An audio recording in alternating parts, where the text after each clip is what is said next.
Hello दोस्तों, क्या हाल है। तारीख आज 22 नवंबर 2025, दिन शनिवार, हिंदी तिथि द्वितीया। और आइए बात करते हैं आज के मुख्य समाचार में देश भर की तमाम बड़ी खबरों पर नजर डालते हैं। देखिए, पहली खबर, भारत और सिंगापुर के बीच सेमीकंडक्टर प्रोजेक्ट्स और उभरती टेक्नोलॉजी के क्षेत्र में सहयोग बढ़ाने पर चर्चा हुई, केंद्रीय मंत्री का यह कहना है। और वहीं एक रिपोर्ट सामने आ रही कि इलेक्ट्रिक तिपैया बाजार में भारत दुनिया में अव्वल बना, 57% सिर्फ हमारे ही देश में बिके। स्वच्छ व प्रदूषण रहित परिवहन को प्रोत्साहित करने की नीतियों ने भारत को दुनिया का दूसरा सबसे बड़ा इलेक्ट्रिक वाहन बाजार बना दिया। चलिए अगला अपडेट देखिए, सरकार की तरफ से एक बड़ा फैसला लिया गया है। डिलीवरी बॉय से लेकर स्टोर कर्मचारी तक अब सभी का होगा फ्री हेल्थ चेकअप। सरकार ने बना दिया नया कानून। जी हाँ, सरकार के नए श्रम कानून के मुताबिक अब निजी और प्राइवेट सेक्टर के सभी कर्मचारियों के लिए हर साल फ्री हेल्थ चेकअप करने का प्रावधान रखा है। अब जितनी भी कंपनियों में काम करने वाले कर्मचारी हैं, 40 साल से ज्यादा उम्र के कर्मचारियों का हर साल फ्री हेल्थ चेकअप करना जरूरी होगा। सरकार की तरफ से जो नए लेबर कोड यानी नए श्रम कानून जारी किए गए, उसके तहत ये नया नियम लागू कर दिया गया है। 40+ उम्र वालों के लिए फ्री हेल्थ चेकअप का प्रावधान है। इसमें सभी सरकारी और प्राइवेट सेक्टर दोनों के ही कर्मचारियों को लाभ मिलेगा। बाकी दोस्तों, और भी पूरे देश भर में ये जो 4 नए लेबर कोड लागू हुए हैं, इसके तहत खास करके प्राइवेट सेक्टर के कर्मचारियों को सरकार ने सिक्योर कर दिया है। अब उन्हें समय पर सैलरी देनी होगी, कंपनियों को मिनिमम वेतन देना भी अनिवार्य होगा। जो देश भर में पुराना श्रम कानून था ना, उसकी जगह ये 4 नए लेबर कोड लागू किए गए हैं। और इसमें कुछ नए प्रावधान रखे गए हैं, जैसे अब 1 साल में ग्रेच्युटी मिलेगी, फ्री हेल्थ चेकअप समेत मजदूरों को भी कई बड़ी गारंटियां दी जाएगी। पहले जो 29 अलग अलग श्रम कानून थे हमारे देश में, उन सभी कानूनों की जगह अब सरकार ने 4 आसान और सिंपल नए श्रम कानून बना दिए हैं। सरकार का कहना है कि इन नए नियमों का मकसद है देश के हर एक कामगार को समय पर और ओवर टाइम का वेतन मिल पाए, न्यूनतम मजदूरी मिले, महिलाओं को भी बराबर मौका मिले और salary, social security, free health checkup समेत सारी सुविधाएं मिले। और नए कानून से कर्मचारियों को 5 की जगह सिर्फ 1 साल में ही ग्रेच्युटी का लाभ मिलेगा। हालांकि ट्रेड यूनियनों ने इन नए लेबर कोड की निंदा की और कहा कि ये जो कदम है ये मजदूर विरोधी है और मालिकों का यानी नौकरी देने वालों का, कंपनी नियोक्ताओं का समर्थन करता है। वहीं भारतीय मजदूर संघ ने सरकार के इन नए लेबर कोड सुधारों का स्वागत किया है और इसे लंबे समय से इंतजार किया जा रहा बड़ा कदम बताया है। तो चलिए थोड़ा डिटेल में समझते हैं दोस्तों कि भारत में लागू होने वाले ये 4 नए लेबर कोड कौन कौन से हैं, जिनसे अब 29 पुराने कानून खत्म हो चुके हैं। खुद केंद्रीय श्रम मंत्रालय की तरफ से ये बात की जानकारी दी गई। तो इन चारों लेबर कोड का नाम रखा गया है। एक तो वेज कोड 2019 वेतन संहिता, दूसरा industrial relations code 2020, social security code 2020 और occupational safety, health and working conditions code 2020। तो कुल ये 4 नए लेबर कोड, नए कानून प्रावधान होंगे। ठीक है, अब इसमें कुछ बेनिफिट के हाइलाइट्स भी आपको फटाफट से बता देता हूं। देखिए, देश के करोड़ों गिग वर्कर्स को भी सरकार बड़ा तोहफा दिया है। पीएफ के साथ अब उन्हें ESIC की सुविधा भी मिलेगी इन लेबर कोड के लागू होने के बाद। वहीं 1 साल की नौकरी पर ग्रेच्युटी मिलेगा। कॉन्ट्रैक्ट वालों को भी पे स्केल के बराबर वेतन मिलेगा। ओवर टाइम करने पर सीधा डबल पेमेंट देना होगा कंपनियों को। नई श्रम संहिताओं से श्रमिकों के लाभ में बढ़ोतरी होगी और श्रमिकों को कानूनी मान्यता भी मिल पाएगी। देखिए, सरकार की तरफ से ये 10 बड़ी गारंटी जो नए लेबर कानूनों के जरिए मजदूरों को, कर्मचारियों को दी जाएगी। इन 10 गारंटियों की डिटेल आप देख सकते हैं स्क्रीन पर, थोड़ा सा वीडियो को पॉज करके। बाकी और भी ये नए लेबर कोड से होने वाले फायदे थोड़ी डिटेल जानकारी में आप देख सकते हैं कि फिक्स्ड टर्म स्टाफ को परमानेंट लेवल के फायदे मिलेंगे। सभी मजदूरों के लिए मिनिमम वेज और समय पर पेमेंट दिया जाएगा। महिलाओं को सभी शिफ्ट्स और जॉब रोल्स में अनुमति होगी। बेहतर वर्किंग आवर रूल्स और ओवर टाइम प्रोटेक्शन कानून लागू होंगे। यूनिवर्सल अपॉइंटमेंट लेटर्स और फॉर्मलाइजेशन पुश लागू होगा। गिग और प्लेटफॉर्म वर्कर्स को आधिकारिक मान्यता मिलेगी। और जोखिम वाली, रिस्क वाली इंडस्ट्रीज में हेल्थ चेकअप्स और सेफ्टी नियम जरूरी होंगे। उद्योगों में सोशल सिक्योरिटी का नेटवर्क और भी बड़ा होगा। तो ये कुछ मुख्य पॉइंट्स रहेंगे इस नए लेबर कोड कानून से। और भी क्या क्या बदलने जा रहा, तो कुछ हाइलाइट्स आप देख लीजिएगा। वेतन संहिता में क्या क्या लागू होगा, सामाजिक सुरक्षा संहिता में, औद्योगिक संबंध संहिता में और ये व्यावसायिक सुरक्षा और स्वास्थ्य और कार्यदशा संहिता में। ये चारों जो कानून होंगे, इन चारों की ये मुख्य हाइलाइट्स रहेंगे। ठीक है ना। हालांकि कई राज्यों में इन कानूनों का विरोध भी शुरू हो चुका है। जैसे हरियाणा में देखिए आप, 20 कर्मचारियों वाले निजी कंपनी बाहर होगी तो 26 तारीख को, 26 नवंबर को मजदूर, कर्मचारी, किसान सभी जिलों में प्रदर्शन करेंगे और न्यूनतम वेतन बढ़ाने की भी मांग करेंगे। हरियाणा राज्य में श्रम कानूनों में बदलावों का विरोध भी शुरू हो चुका है। तो आपका क्या ख्याल है, आपकी क्या राय विचार है, इन मुद्दों पर कमेंट करके बताएगा जरूर। फिलहाल आगे बढ़ते हैं खबरों में। देखिए आप, उत्तर प्रदेश की राजधानी लखनऊ में 19वां राष्ट्रीय जम्बूरी 2025 उत्सव शुरू हुआ। 30,000 से ज्यादा स्काउट्स के साथ भारत का ये सबसे बड़ा युवा महाकुंभ है। ऑफिशियली ये 23 नवंबर से शुरू होगा। तैयारियां अभी से शुरू हो चुकी हैं, जो कि 29 नवंबर तक चलेगा ना। चलिए अगला अपडेट देखिए। यूएस यानी अमेरिका जाने वालों के लिए खुशखबरी आ गई है। आखिरकार अमेरिकी राष्ट्रपति डोनाल्ड ट्रंप ने टैरिफ के बीच भारतीय निवेशकों को भी बड़ी राहत दी। EB-5 वीजा पर अमेरिका ने बड़ी फीस वापस ले ली है। इससे भारतीयों के 26 लाख रुपए तक बचेंगे, क्योंकि अब पुरानी फीस ही लागू होगी तो निवेशकों को लाखों रुपए तक की बचत होगी। ट्रंप सरकार की तरफ से अपने फैसले में वापस ये बदलाव किया गया। और भारत के फॉरेक्स रिजर्व का भी डेटा देखिए दोस्तों। विदेशी मुद्रा भंडार 5.5 अरब डॉलर बढ़कर 692.5 अरब डॉलर पर पहुंच चुका है। रिजर्व बैंक यानी RBI की तरफ से ये आंकड़े जारी किए गए। चलिए अगला अपडेट देखिए। आगामी बजट 2026 की तैयारियां शुरू हो चुकी हैं। वित्त विभाग ने जारी किया BFC बैठक कार्यक्रम 4 से 8 दिसंबर तक होगी कई महत्वपूर्ण बैठकें। केंद्र सरकार के साथ ही कई राज्य सरकारों ने भी बजट 2026 की तैयारियां शुरू कर दी हैं। और देखिए बजट 2026-27 को लेकर वित्त मंत्री ने इंफ्रास्ट्रक्चर व ऊर्जा विशेषज्ञों के साथ प्री बजट बैठक की अध्यक्षता भी की है। ये 11वीं बैठक रही है। चलिए खबर आ रही है, गौतम अडानी ने इंडोलॉजी मिशन के लिए 100 करोड़ रुपए का योगदान दिया और कहा कि ज्ञान को सुरक्षित रखने की एक कोशिश है। गुजरात के अहमदाबाद में आयोजित ग्लोबल इंडोलॉजी कॉन्क्लेव के उद्घाटन में उन्होंने 100 करोड़ रुपए की ऐतिहासिक घोषणा की है। और भारत के रियल एस्टेट पर भी एक रिपोर्ट देखिए। जुलाई से सितंबर के बीच रियल एस्टेट सेक्टर में बुकिंग तेज हुई, लेकिन नई परियोजनाओं की रफ्तार कुछ धीमी देखने को मिली है। नुवामा रिसर्च की ओर से ये डेटा जारी किया गया। चलिए खबर आ रही, G20 समिट में हिस्सा लेने के लिए जोहान्सबर्ग पहुंचे PM Narendra Modi. Air force base पर उनका भव्य स्वागत हुआ। जोहान्सबर्ग जो कि साउथ अफ्रीका में है, G20 समिट के लिए पीएम मोदी का ये दौरा है और एयरपोर्ट की ये पीएम की कुछ तस्वीरें भी आप देख सकते हैं। दक्षिण अफ्रीका में जगह जगह मोदी और पुतिन के पोस्टर लगे हुए मिले इस G20 समिट के कार्यक्रम में। ये कार्यक्रम कुल 3 दिन का होगा और इस दौरे के दौरान पीएम मोदी कई द्विपक्षीय मुलाकातें भी करेंगे और ट्रंप इस बार इसमें नहीं आ रहे हैं। ये देख सकते हैं आप, एयरपोर्ट पर कलाकारों ने लेटकर पीएम मोदी का स्वागत किया और ऑस्ट्रेलियाई पीएम से भी मुलाकात की नरेंद्र मोदी ने अपने G20 दौरे के दौरान। ये साउथ अफ्रीका में जोहान्सबर्ग में स्थानीय कलाकारों ने अपना स्थानीय लोक नृत्य किया। ये इनका ट्रेडिशनल डांस है और पीएम का कुछ यूं स्वागत हुआ। और वहीं दोस्तों हमारे देश के प्रधानमंत्री नरेंद्र मोदी जल्द ही अयोध्या का दौरा करने वाले हैं। तो पीएम मोदी के दौरे को लेकर अयोध्या में रूट डायवर्जन भी लागू हुआ। हाईवे पर 3 दिन तक नहीं चलेंगे भारी वाहन। गोरखपुर लखनऊ 4 लेन पर यह प्रतिबंध लागू रहेगा क्योंकि राम मंदिर के मुख्य शिखर सम्मेलन के ध्वजारोहण फंक्शन में 25 नवंबर को पीएम नरेंद्र मोदी वैदिक मंत्रोच्चार के बीच फहराएंगे ध्वज। और राम मंदिर में ये ध्वजारोहण समारोह के लिए अनुष्ठान भी शुरू हो चुका। अभी से ही 251 महिलाओं ने एक दिन पहले निकाली कलश यात्रा। पीएम का दौरा 25 तारीख को होगा। चलिए खबर देखिए, एक रिपोर्ट सामने आ रही है कि भारत का खाद्यान्न उत्पादन बीते 10 सालों में 100 मिलियन टन से भी ज्यादा बढ़ा है। और वहीं अगला अपडेट किसानों के लिए बड़ी अच्छी खबर देखिए। अब आधार के मुताबिक खतौनी में नाम संशोधन की तैयारी कर रही सरकार और इससे किसानों की बड़ी समस्या खत्म होगी। उत्तर प्रदेश के किसानों के लिए ये अच्छी खबर है। अब आधार कार्ड के अनुसार खतौनी में नाम संशोधन हो पाएगा और इस बदलाव से किसान सम्मान निधि राशि पाने में बड़ी परेशानी से किसानों को मुक्ति मिलेगी। तो ये यूपी सरकार का नया प्लान है क्योंकि लंबे समय से खतौनी और आधार कार्ड में नाम अलग अलग होने की वजह से कई किसानों को पीएम किसान सम्मान निधि योजना का लाभ नहीं मिल पा रहा था। तो अब किसानों को ये नाम परिवर्तन की सुविधा मिलेगी ऑनलाइन ही। चलिए अगला अपडेट देखिए, भारत ने चीनी नागरिकों के लिए फिर से शुरू किया टूरिस्ट वीजा। दोनों देशों के रिश्तों में सुधार की दिशा में ये अहम कदम है। आखिरकार 5 साल के रोक के बाद भारत ने चीनी नागरिकों के लिए अपना पर्यटक वीजा खोल दिया है। भारत चाइना दोनों देशों के द्विपक्षीय संबंधों को सामान्य बनाने की दिशा में इसे महत्वपूर्ण कदम माना जा रहा है। और वहीं खबर देखिए दोस्तों, राजस्थान का जिंक पार्क बनेगा राज्य का नया औद्योगिक केंद्र। हिंदुस्तान जिंक और रिको ने उद्योगपतियों और निवेशकों के साथ महत्वपूर्ण बैठक भी की इसको लेकर। ये पूरा नया प्लान है। वहीं एक रिपोर्ट सामने आ रही है कि दुनिया में बनने वाला हर 5 में से 1 आईफोन अभी भारत में मैन्युफैक्चर हो रहा है और घरेलू स्तर पर भी भारत में आईफोन की बिक्री बढ़ रही है। बीते कुछ सालों में made in India Apple iPhone का प्रोडक्शन काफी ज्यादा बढ़ा है ना। चलिए खबर देखिए, बिहार के 27,000 शिक्षकों के लिए खुशखबरी आई। नए साल 2026 से पहले उन शिक्षकों को अपनी पसंद के स्कूलों में पोस्टिंग मिल पाएगी। शिक्षकों के ट्रांसफर को लेकर बिहार शिक्षा विभाग की तरफ से नई गाइडलाइंस जारी की गई है, जिसके मुताबिक पोस्टिंग 31 दिसंबर तक मिल जाएगी। तो हजारों शिक्षकों के लिए राहत की खबर है। और वहीं देखिए बड़ी खबर, मेडिकल कॉलेजों में एंटी नेशनल गतिविधियों पर अब रोक लगेगी। एनएमसी की तरफ से नई गाइडलाइन बनकर तैयार हुई। हाल ही में जो दिल्ली ब्लास्ट से जुड़ा मामला आपको पता होगा अल-फलाह यूनिवर्सिटी में देखने को मिला, उसके बाद एनएमसी यानी नेशनल मेडिकल कमीशन की तरफ से नया प्लान बनाया गया है। मेडिकल कॉलेजों के लिए नई गाइडलाइन जारी की जाएगी, जिसमें एंटी नेशनल यानी राष्ट्र विरोधी गतिविधियों पर रोक लगाने और सामाजिक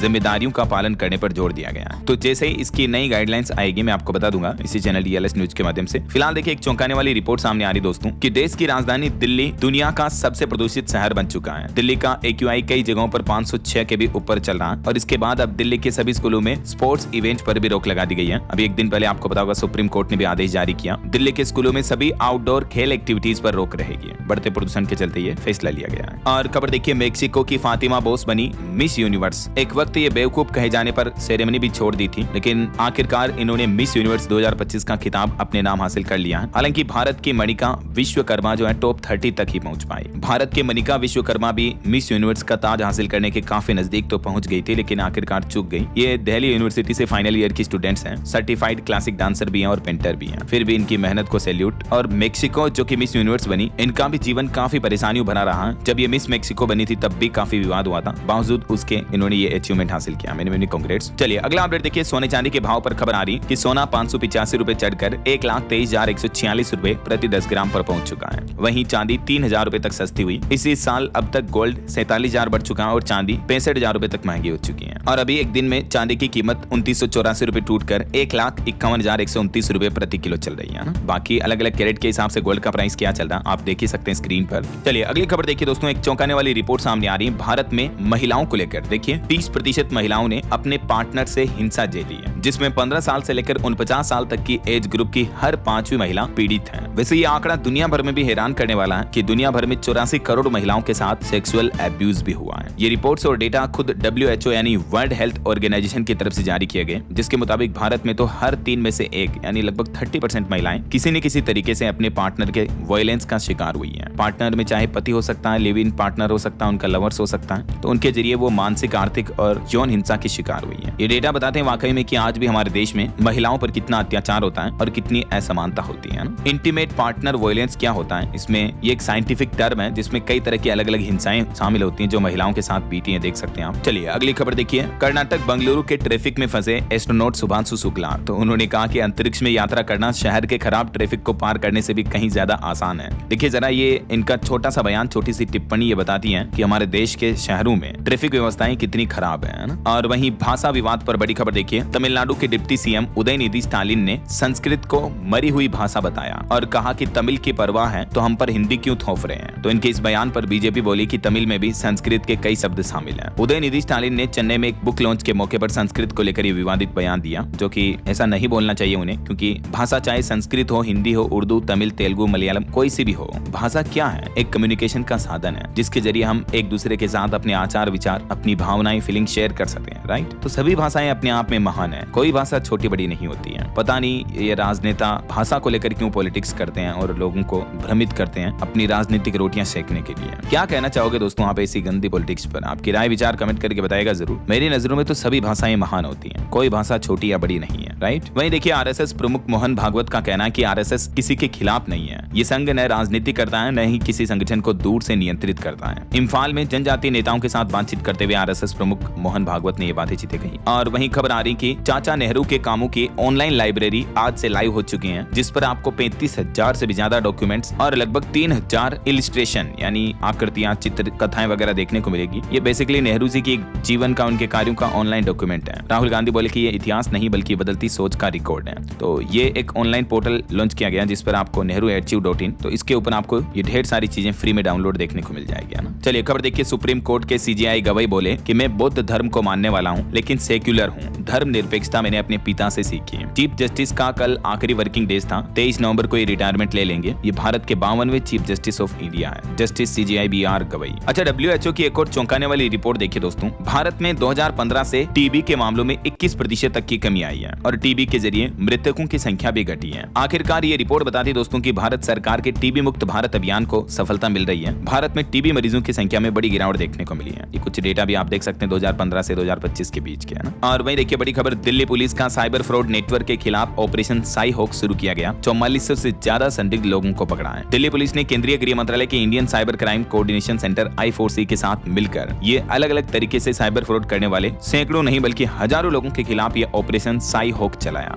और इस ऑपरेशन के तहत 48 घंटों के अंदर अंदर लगभग 4,500 तक संदिग्ध लोगों को हिरासत में लिया गया। आए दिन जो हमारे देश में साइबर फ्रॉड बढ़ रहे हैं तो उसको लेकर ये दिल्ली पुलिस का शिकंजा है। और वहीं दोस्तों हाल ही में जो दिल्ली ब्लास्ट की घटना हुई, इस मामले से जुड़े भी कुछ बड़े अपडेट देखिए। जांच एजेंसियों को रिपोर्ट में पता चला कि हमास जैसे हमलों की साजिश रच रहा था जैश-ए-मोहम्मद का आतंकी मॉड्यूल। कश्मीरी अस्पतालों में हथियारों का ठिकाना बनाने की तैयारी थी। 1990 के बाद देश में पहली बार ऐसा देखने को मिल रहा जब आतंकी संगठन इतनी बड़ी तैयारी कर रहे थे। वहीं दिल्ली पुलिस बोले कि 2020 के दिल्ली दंगों में भी टेरर फंडिंग हुई थी। दंगे से पहले कई मीटिंग हुई, पूर्वोत्तर राज्यों को भारत से अलग करने की साजिश थी।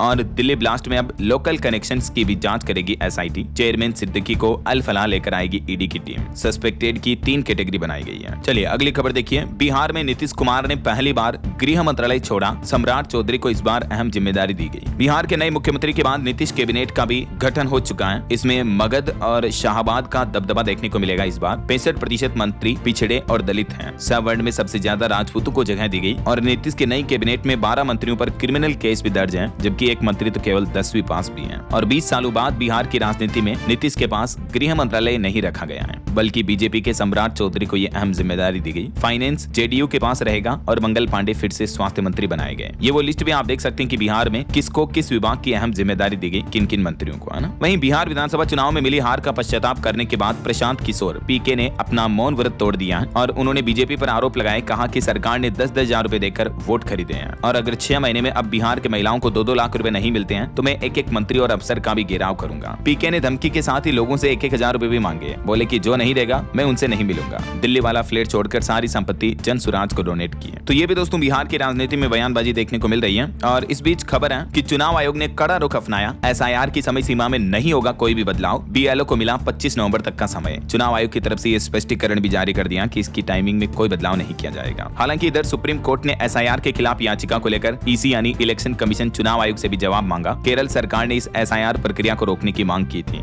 और इससे पहले आपको पता होगा तमिलनाडु और पश्चिम बंगाल राज्य भी अर्जी लगा चुके हैं कि SIR प्रक्रिया को रोका जाए। तो अब सुप्रीम कोर्ट ने इस याचिकाओं को लेकर इलेक्शन कमीशन से भी जवाब मांगा और अगले सुनवाई 26 नवंबर तय की है। तो तब तक चुनाव आयोग को SIR को लेकर स्पष्टीकरण सुप्रीम कोर्ट में भी देना होगा ना। और कुछ बड़े हादसों की खबरें देखें दोस्तों। दुबई में एयर शो के दौरान तेजस लड़ाकू विमान दुर्घटनाग्रस्त हो गया, जिसमें पायलट की मौत हो गई। इस हादसे में पायलट विंग कमांडर नमाज श्याल शहीद हो गए। ये इसका वीडियो भी सामने आ रहा, देख सकते हैं। भारत का Tejas fighter jet Dubai air show में क्रैश हो गया और ये जो पायलट शहीद हुए ये हिमाचल प्रदेश के कांगड़ा के रहने वाले थे। ईश्वर इनकी आत्मा को शांति दे। वहीं कुछ और हादसे देखिए आप। उत्तर प्रदेश के गोरखपुर की एक ऑयल फैक्ट्री में भीषण आग लग गई। गैस लीकेज ब्लास्ट का खतरा माना जा रहा। 25 फायर टेंडर प्लांट को ठंडा करते रहे, इतनी भयंकर आग लगी और अभी तक भी आग बुझाई नहीं जा सकी। वहीं राजस्थान के ब्यावर में भी एक अंबुजा सीमेंट फैक्ट्री में 3 मजदूर जिंदा जल गए। 1100 डिग्री सेल्सियस पर उबलता मटेरियल उन पर गिर गया। और एक इंटरनेशनल हादसा देखिए, ब्राजील में UN COP30 जलवायु सम्मेलन के मुख्य आयोजन स्थल पर भी आग लगी, जिसमें 21 लोग घायल हो गए। भूकंप पर खबर आ रही, बांग्लादेश में 5.7 की तीव्रता का भूकंप आया और ये भूकंप के झटके हमारे भारत में भी पश्चिम बंगाल और पूर्वोत्तर भारत के राज्यों में महसूस हुए। बांग्लादेश में तो भूकंप से 3 लोगों की मौत भी हो गई। हालांकि भारत में किसी तरह की जनहानि की सूचना नहीं है। बहरहाल अभी तो कुछ और महत्वपूर्ण और काम की खबरें देखेंगे दोस्तों अपन, लेकिन फिलहाल वक्त तो चला है आज के ताजा मौसम समाचार जानने का। और हाँ, एक छोटी सी रिक्वेस्ट आपसे ये है कि अगर आप DLS न्यूज चैनल से अभी तक भी जुड़े नहीं हो तो जुड़ जाइए। चैनल को सब्सक्राइब करके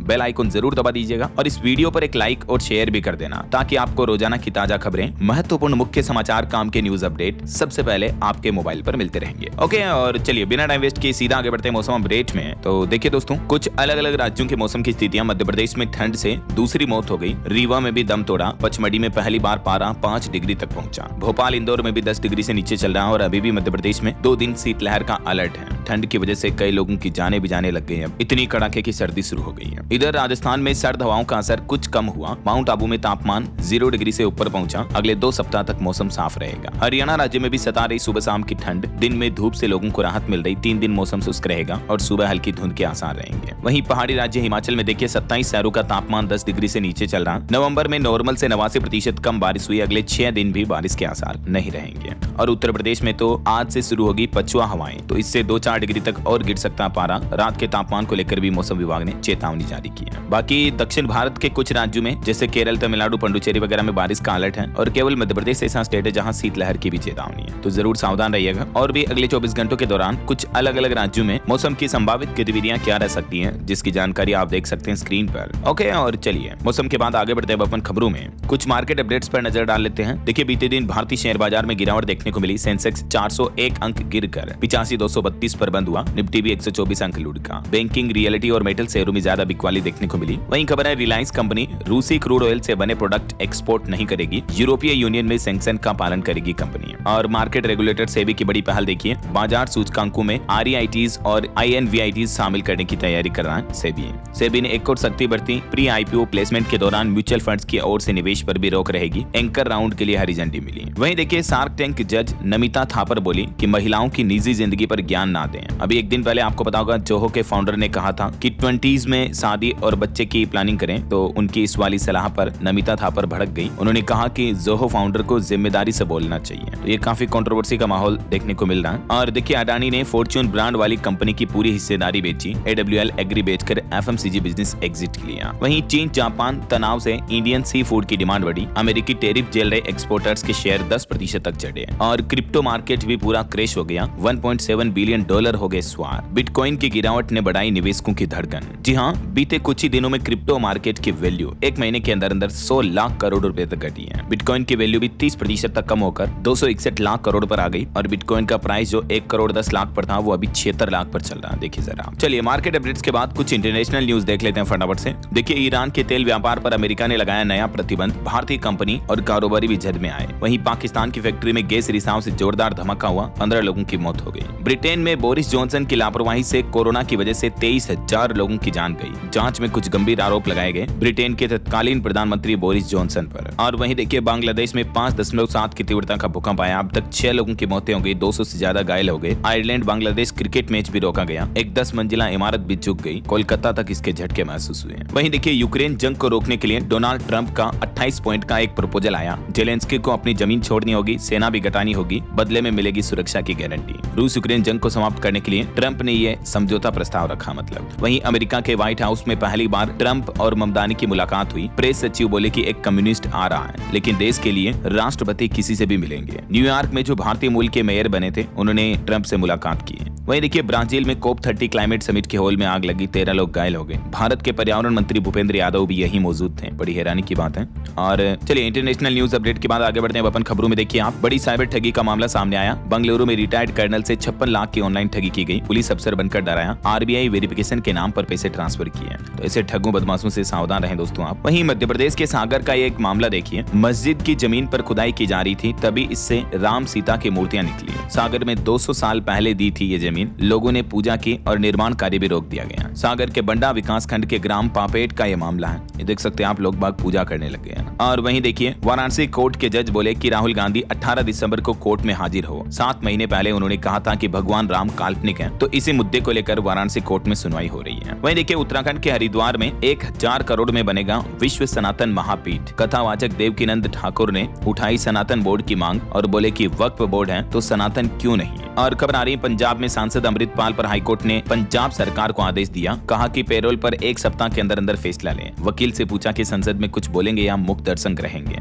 और हिमाचल प्रदेश शिमला में भी देखिए संजोदी मस्जिद विवाद में नहीं पढ़ने दी नमाज, बिजली पानी काटेगा प्रशासन। हिंदू संगठनों ने चक्का जाम किया, आमरण अनशन खत्म हुआ। और खबर देखिए उदयपुर पहुंचे अमेरिकी राष्ट्रपति डोनाल्ड ट्रंप के बेटे जूनियर ट्रंप। एयरपोर्ट के बाहर कार में बैठने के बाद फिर उतरे। अमेरिकी अरबपति की बेटी की शादी में शामिल होने के लिए राजस्थान उदयपुर आए हैं। यहाँ 10 लाख के महाराजा स्वीट में ठहरेंगे ट्रंप के बेटे। उदयपुर के लीला पैलेस में 82 रूम 3 दिन तक के लिए बुक किए गए हैं। और यहाँ आने के बाद ट्रंप के बेटे ने आगरा ताजमहल का भी दौरा किया। ताजमहल देखते समय उन्होंने कहा कि ये बनाने के लिए मजदूर कहाँ से लाए थे। वो अपनी गर्लफ्रेंड डायना के साथ में आए हैं। चलिए खेल जगत से कुछ खबरें देखिए आप। Bharat Pakistan T20 world cup में 15 फरवरी को भिड़ेंगे आमने सामने। टूर्नामेंट की शुरुआत 7 फरवरी से होगी। फाइनल मैच 8 मार्च को अहमदाबाद में हो सकता है। वहीं खबर है Bharat rising stars Asia cup semifinal में बांग्लादेश से हारा। आखिरी गेंद पर 3 रन बनाकर मैच टाई कराया। सुपर ओवर में वाइड फेंक कर हारे। और वर्ल्ड बॉक्सिंग कप फाइनल में भी भारत का रिकॉर्ड प्रदर्शन देखने को मिला। भारत ने जीते 9 गोल्ड, 6 सिल्वर और 5 ब्रॉन्ज मेडल। 7 महिला बॉक्सर्स ने भी दिलाया गोल्ड। सभी खिलाड़ियों को मेनी कांग्रेट्स। चलिए आगे बढ़ते खबरों में देखिए आप। श्रद्धा कपूर के भाई को मुंबई पुलिस ने भेजा समन। 252 करोड़ के ड्रग केस में सिद्धांत से होगी पूछताछ। और एक जरूरत की खबर आ रही कि ठंड के समय में 10 तरह की बीमारियों का रिस्क बढ़ जाता है, तो अपनी सेहत का ख्याल रखें। और डॉक्टर की तरफ से जो कुछ टिप्स जारी किए गए मैं आपको बताना चाहता हूँ। सबसे पहले देखिए सर्दियों में किस किस तरह की बीमारियों का रिस्क बढ़ जाता है। सर्दी, जुकाम, वायरल इन्फेक्शन, इन्फ्लुएंजा, बुखार, खांसी,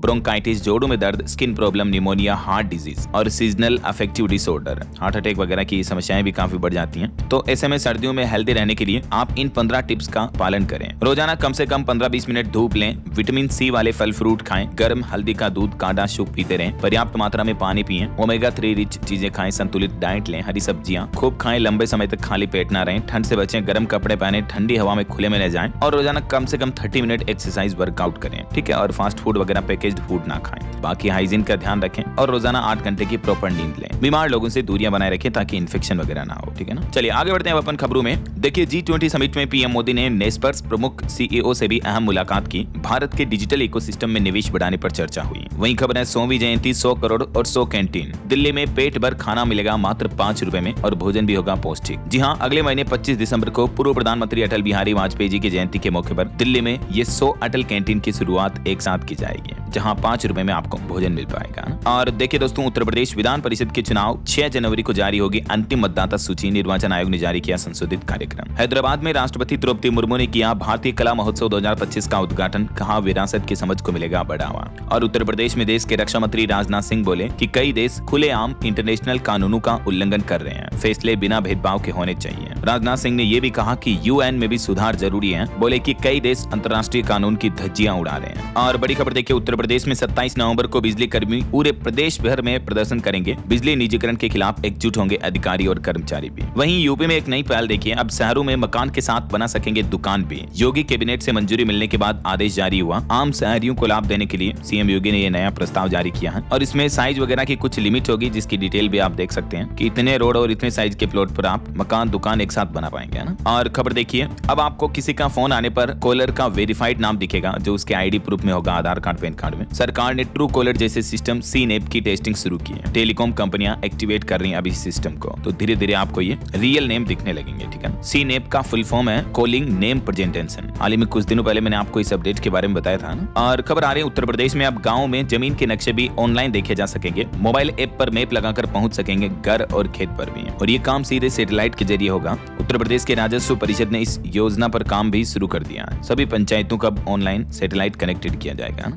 चलिए अगली खबर देखिए, रुपये की वैल्यू में बड़ी गिरावट देखने को मिली है। 3 महीने की सबसे बड़ी गिरावट के साथ अभी डॉलर के मुकाबले रुपया 89.61 के ऑल टाइम लो पर पहुंच चुका है। वहीं भारत इजराइल को लेकर देखिए, नवाचार बढ़ाने के लिए इजरायली स्टार्टअप संग साझेदारी करेगा भारत, केंद्रीय वाणिज्य मंत्री पीयूष गोयल का यह कहना है। वहीं भारत अफगानिस्तान के बीच भी हवाई मालवाहक सेवाएं बहुत जल्द शुरू होगी। विदेश मंत्रालय के अधिकारी की तरफ से यह दावा किया गया। और अफगानिस्तान से अब सीधे भारत आएंगे फल और मेवे भी। एयर कार्गो सर्विस भी शुरू होने जा रही है भारत अफगानिस्तान के बीच। और बैंकिंग सेक्टर पर रिपोर्ट आ रही है कि वित्त वर्ष 2028 में बैंकों की कमाई में आ सकता है बड़ा उछाल। IIFL कैपिटल की रिपोर्ट में दावा किया गया। और केयरेज की एक रिपोर्ट देखिए, बैंकों का NPA दूसरी तिमाही में घटकर 2.1% पर पहुंचा, जबकि लोन देने की रफ्तार 11.7% तक बढ़ी है। और केंद्र सरकार ने बड़ा प्रशासनिक फेरबदल किया। नीरज मित्तल बने पेट्रोलियम सचिव। कई मंत्रालय में शीर्ष स्तर पर बदलाव देखने को मिले हैं। भारत इजराइल FTA पर देश के उद्योग मंत्री नीर बरकत भी बोले कि संवेदनशील क्षेत्रों को शामिल न करने पर सहमत हैं दोनों देश। किसान भाई लोगों के लिए बड़ी अच्छी खुशखबरी देखिए, कृषि मंत्री की घोषणा।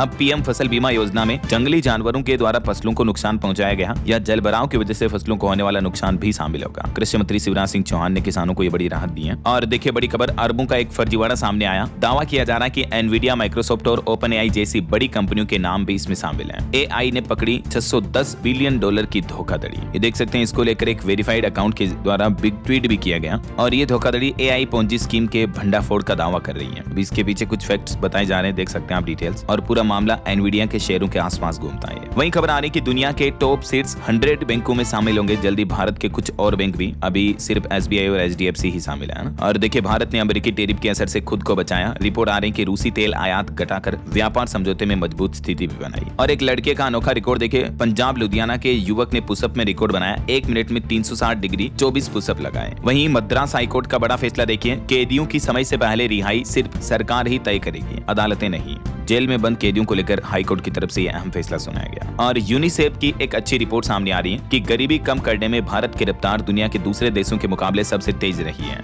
बच्चों की स्थिति पर भी यूनिसेफ ने अब तक की प्रगति को सराहा है। भारत के लिए ये बड़े ही गर्व की बात है ना। और इंडिया जस्टिस की एक रिपोर्ट देखिए, 50,000 बच्चों को अब भी इंसाफ का इंतजार है। 362 जुवेनाइल बोर्ड में अब भी लंबित है 55% तक केस। और ये रिपोर्ट बड़ी चिंता की बात है ना। वहीं सरकार एक बदलाव करने जा रही है, खांसी बुखार को भी माना जाएगा संक्रमण, इसकी भी अब निगरानी होगी। ICMR यानी Indian council of medical research organisation की तरफ से महामारी नियंत्रण नीति तैयार की है। और इसके तहत अब सामान्य खांसी, जुकाम, बुखार वगैरह इन लक्षणों को भी संक्रमण के आधार पर एनालाइज किया जाएगा ना। और खबर देखिए, रोबोटिक्स के जरिए होगी अब हमारे भारत की सीमाओं की सरहद की सुरक्षा। BSF और IIT मद्रास के बीच नए संस्थान के गठन पर समझौता करार हुआ। वहीं DGCA अगले सप्ताह करेगा ऑपरेटरों और फ्लाइट पायलटों के संगठनों के संग बैठक। क्रू ड्यूटी और अन्य मुद्दों पर होगी चर्चा। उत्तराखंड राज्य में देखिए, नया आदेश जारी हुआ। 15 साल से पुराने व्यावसायिक वाहनों को फिटनेस शुल्क में बड़ी राहत दी है। मुख्यमंत्री पुष्कर सिंह धामी के निर्देश के आधार पर ये शुल्क पर राहत और कटौती का आदेश जारी हुआ, देख सकते हैं आप डिटेल। और वहीं देखिए, हिमाचल प्रदेश वासी जरा ध्यान दें, सालाना 6 लाख रुपए से ज्यादा कमाने वालों को अब नहीं मिलेगा सस्ता राशन। उनके नाम राशन लिस्ट से भी हटाए जाएंगे। हिमाचल सरकार की तरफ से यह नया आदेश जारी किया गया। और मोबाइल फोन लॉन्चिंग पर खबर है, Realme GT8 Pro phone Bharat में लॉन्च हुआ। शुरुआती कीमत 72,999। और खबर है, महाराष्ट्र गोवा तट पर ICG ने सागर कवच सुरक्षा अभ्यास किया। समुद्री खतरों से निपटने की तैयारियों को परखा। चुनाव आयोग ने एक बड़ा ऐलान किया है, वेबसाइट पर आसानी से मिल पाएगा अब आपको नाम। SIR के साथ ही चुनाव आयोग की तरफ से ऑनलाइन पोर्टल और मोबाइल ऐप दोनों में ही ये आसान सुविधा शुरू कर दी है। आप अपने वोटिंग लिस्ट में नाम वगैरह को आसानी से चेक कर पाएंगे, है ना। और पराली पर एक चौंकाने वाली रिपोर्ट सामने आ रही कि पंजाब हरियाणा में पराली जलाने के मामलों में कमी आई, लेकिन अब मध्य प्रदेश राज्य नंबर 1 पर पहुंच चुका है। ICAR की रिपोर्ट में यह खुलासा सामने आ रहा है, देखिए जरा। और खबर है दोस्तों, भारत के काफी famous YouTuber vlogger Saurabh Joshi की शादी होने वाली है और उन्हें सुरक्षा का डर सता रहा है, इसलिए शादी में पुलिस से उन्होंने हाई सिक्योरिटी भी मांगी है। सौरभ जोशी और अवंतिका भट्ट के उत्तराखंड के हल्द्वानी में ये शादी होने वाली है। मेनी मेनी कांग्रेट्स दोनों को। चलिए आगे बढ़ते हैं अपन खबरों में। देखिए हजारों लोगों को बड़ी राहत मिली है। जमीन मुआवजे पर अब नहीं कटेगा टैक्स। हाईकोर्ट की तरफ से बड़ा फैसला सुनाया गया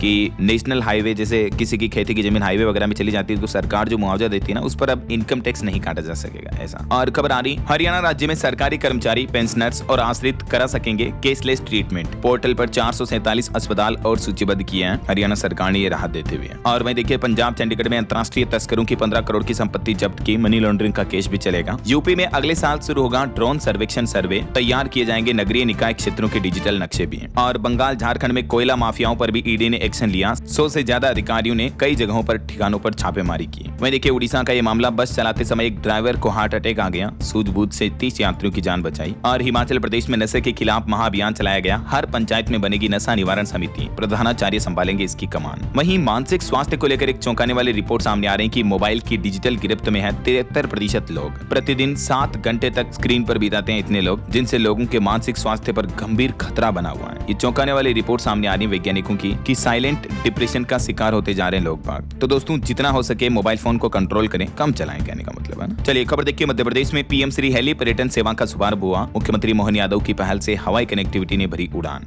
और खबर है, उत्तर प्रदेश के मुख्यमंत्री योगी आदित्यनाथ करेंगे 51 फीट ऊंची श्री राम वनवासी स्वरूप प्रतिमा का लोकार्पण। रामायण वाटिका में होगा शंखनाद। चलिए आगे बढ़ते हैं, कुछ और स्टेट न्यूज अपडेट देख लेते हैं फटाफट से। देखिए राजस्थान में 33 IFS के ट्रांसफर किए गए, 4 को अतिरिक्त चार्ज दिया गया। और कई राज्यों में टमाटर के दाम दुगने हो गए। लोगों की रसोई का बजट बिगड़ा। रिटेल में 70-80 रुपए प्रति किलो तक मिल रहे हैं टमाटर। हरी सब्जियां दूसरी भी महंगी हुई। और राजस्थान की नदियों में प्रदूषण के मामले पर सुप्रीम कोर्ट ने फटकार लगाई राजस्थान गवर्नमेंट को। NGT के आदेश पर लगी रोक भी हटाई। वहीं राजस्थान के चित्तौड़गढ़ के प्रसिद्ध मंदिर श्री सांवलिया सेठ जी के भंडार की गिनती 20 करोड़ के पार पहुंची। काउंटिंग के दूसरे राउंड में निकले 8 करोड़ 54 लाख रुपए। सोने चांदी की गिनती अभी भी बाकी है। और देर रात राजस्थान में 48 IAS अफसरों के भी तबादले किए गए। वहीं देखिए राजस्थान में बड़ी संख्या में नई ग्राम पंचायतें बनी। सरपंचों, उप सरपंचों और वार्ड पंचों के पद भी बढ़े। और मध्य प्रदेश में देखिए सरकार का बड़ा एक्शन, डाबर, शिवायु और धनवंतरी कंपनी की भी 7 दवाइयों को बैन किया गया। हाल ही में जो बच्चों के कफ सिरप से मौत के मामले सामने आए, उसके बाद प्रदेश सरकार ने यह फैसला लिया। वहीं खबर है, विवेक शर्मा बने छत्तीसगढ़ के नए महाधिवक्ता। और छत्तीसगढ़ के शब्दों के जादूगर को ज्ञानपीठ पुरस्कार भी दिया गया विनोद कुमार शुक्ल को। वहीं छत्तीसगढ़ बोर्ड परीक्षा के 10वीं 12वीं का टाइम टेबल जारी हो चुका है। ऑफिशियल बोर्ड पोर्टल पर चेक कर लीजिएगा आप। और देखिए सरकार की एक चेतावनी, SIR फॉर्म भरने वाले लोग जरा अलर्ट हो जाएं। BLO आपसे किसी भी तरह का OTP नहीं मांगते हैं। चुनाव आयोग ने खुद लोगों को सावधान किया और कहा कि SIR के बहाने OTP लेकर आपके साथ धोखाधड़ी हो सकती है, समझ रहे हो। तो सावधान रहें और किसी को अपना मोबाइल का OTP शेयर ना करें। ये देख सकते हैं आप चुनाव आयोग द्वारा जारी नोटिस भी। और चलिए अगला अपडेट देखिए, बिहार में 22,000 से भी ज्यादा शिक्षकों को ट्रांसफर पर 2.5 साल का यह बड़ा तोहफा मिला है। वहीं बिहार में बीते दिन भूकंप भी देखा गया। किशनगंज अरेरिया में डर के मारे लोग घरों से बाहर निकल गए। 5.5 तक की तीव्रता मापी गई। हालांकि गनीमत रही कि जानमाल का नुकसान नहीं हुआ। और झारखंड में 18 जगहों पर ईडी ने रेड डाली। 2 करोड़ से ज्यादा कैश बरामद हुए हैं। हरियाणा में 2 सरकारी विभाग के कर्मचारियों को और मिली राहत, केसलेस हेल्थ स्कीम में शामिल हुए हैं। ये देख सकते हैं हरियाणा गवर्नमेंट का प्रेस नोट भी। और चंडीगढ़ में 25 नवंबर को सार्वजनिक छुट्टी घोषित हुई। गुरु तेग बहादुर के शहीदी दिवस के उपलक्ष्य में यह फैसला लिया गया। हरियाणा में 7 दिन और चलेगा ऑपरेशन ट्रैक डाउन। उत्तराखंड में पुराने कॉमर्शियल वाहन मालिकों को बड़ी राहत मिली। 2026 तक नहीं बढ़ेगी वाहनों की फिटनेस फीस। वहीं खबर है, असम के गुवाहाटी में खुला गया अंतर्राष्ट्रीय वीजा सेंटर। पूर्वोत्तर के यात्रियों को अब दिल्ली मुंबई नहीं जाना पड़ेगा। वहीं ग्रामीण विकास मंत्रालय की तरफ से डेटा जारी किए गए कि मनरेगा में 99.67% श्रमिकों के आधार कार्ड लिंक हो चुके हैं। तो अब KYC से सेवा वितरण में और भी तेज और पारदर्शिता आएगी।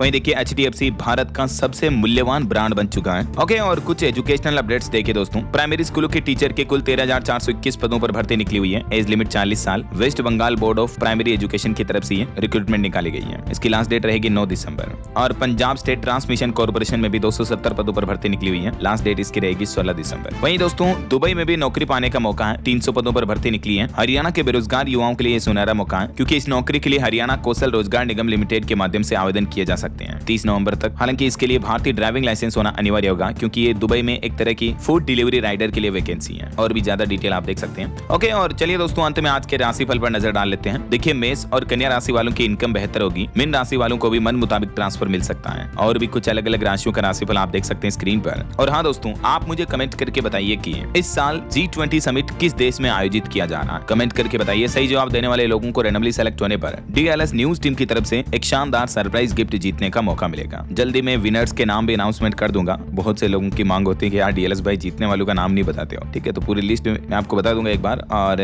बाकी इस वीडियो को लाइक और शेयर करना, डीएलएस न्यूज चैनल को सब्सक्राइब करके बेल आइकॉन जरूर दबा दीजिएगा। ओके, ख्याल रखिएगा अपने आपका, अपने परिवार का। मिलेंगे अगले नेक्स्ट अपडेट में, तब तक के लिए जय हिंद, जय भारत, वंदे मातरम।